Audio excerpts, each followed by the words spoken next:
Let's begin with the 1948 fiscal year budget. President Truman's focus at the time was to balance the federal budget, and in his mind, the military was the most effective place to trim that budget. This saw the naval budget begin to dwindle.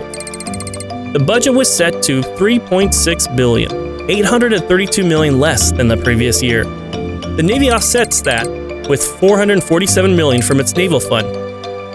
This, unfortunately, reduces the force structure of the Navy by 18 less warships. 3 battleships are decommissioned, leaving only 1 battleship, the USS Missouri.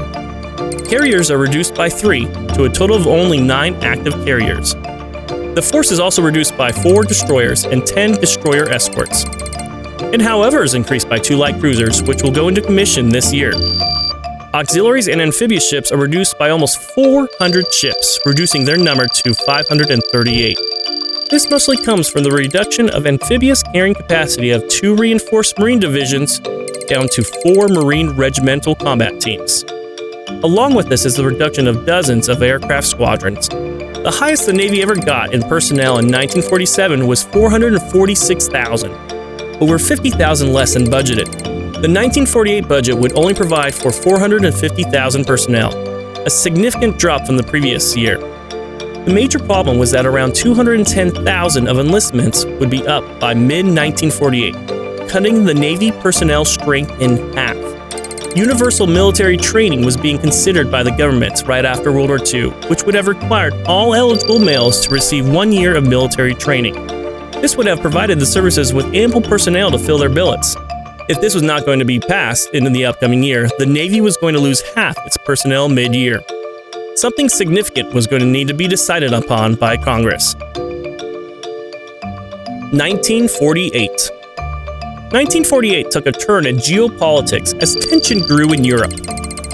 In February, a coup occurred in Czechoslovakia and it fell to communism. The last of the Eastern European countries was now under the Soviet bloc of influence. On March 11th, due to the bitter fighting between the services, a meeting between the heads of military branches met in Key West to work out the roles and missions of each branch. Here, the Navy gives the Air Force primacy in strategic bombing, while the Air Force agrees to put aside its opposition to the construction of a supercarrier. Along with defining other roles, the Key West Agreement was signed by President Truman and approved in July. April 1st sees the commissioning of the Navy's first 2 helicopter squadrons, Helicopter Utility Squadrons 1 and 2, Fleet Angels. After several months of stalling, the Marshall Plan received immediate approval after the Czechoslovakian coup, and on April 3rd, $5 billion was approved to support the economies of Europe in hopes of curtailing the domino effect of communism. On May 5th, operating the FH-1 Phantom, the Navy's first jet squadron became operational, Fighter Squadron 171 ACES. On June 1st, Navy and U.S. Air Force Strategic Airlift Squadrons came together to form the Military Air Transport Service, or MATS for short. This is the precursor for the Air Mobility Command today. Seeing that universal military training would cost upwards of $2 billion a year, Congress officially voted it down. Needing to fill the upcoming shortage of personnel in the Navy and other branches, the Selective Service Act of 1948 was enacted on June 24th to establish the draft. This would provide the Navy with the needed personnel to fill the mass amount of personnel about to leave the service. Congress would pass another act. Captain Joe Bright Hancock, a Navy veteran of both World Wars, was director of WAVES, Women Accepted for Voluntary Emergency Service. For the past several years, she was lobbying for women to be admitted into the regular Navy. Congress would pass the Women's Armed Forces Integration Act of June 1948. Hancock's successful efforts in integrating women into the Navy laid the foundation for the modern era, in which women wear the stars of admirals and fly combat missions. On that same day, the Soviet Union blockaded West Berlin, preventing all food and coal from coming in. West Berlin had 36 days worth of food and 45 days worth of coal. America decided instead of giving West Berlin to the Soviets, they would supply it through an airlift. Starting small, but eventually growing in size, the airlift over time would be able to fully supply West Berlin. The Berlin airlift would continue for almost a year.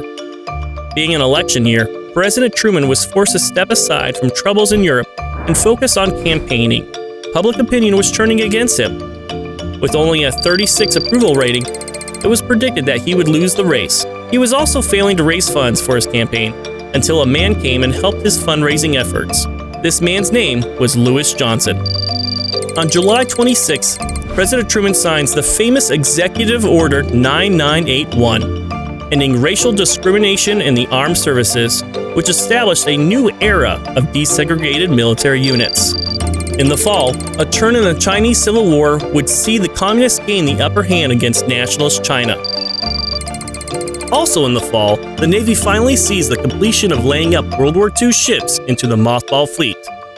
This comes almost 2 years after it was intended to finish. In October, 3 Navy transport squadrons of C-54s were called up to participate in the Berlin airlift. VR-3 would support operations with transatlantic flights. VR-6 and VR-8 would join the Air Force in flying direct missions into Berlin. VR-8 would go on to be one of the highest performing transport squadrons during the Berlin airlift. October 21st sees Jesse Brown become the first black naval aviator. Watch our series on the history of Jesse Brown and Tom Hutner as it compares to the movie Devotion. On November 2nd, to the shock of many, President Truman was re-elected president.